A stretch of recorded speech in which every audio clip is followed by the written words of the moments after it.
আপনি দেখেন, হ্যাঁ মুর্শিদ শেখ ভাই, আপনি লাইভ কন্টিনিউ থাকবেন, দেখেন কথা বলে দেখতে পারেন,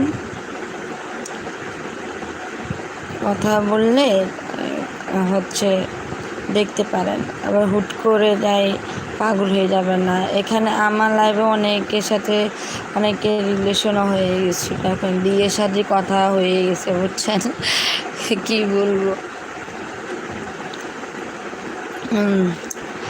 তো আপনি ট্রাই করতে পারেন, কালকে আসলে কথা বলবেন, কথা বলতে বলতে অটোমেটিকই পরিচিত হবেন। প্রবলেম একটা, আমি কলকাতা, সমস্যা নাই, আপনি কালকে আসবেন, সবার সাথে বন্ডিংটা তৈরি করে নেবেন, হ্যাঁ সুন্দর।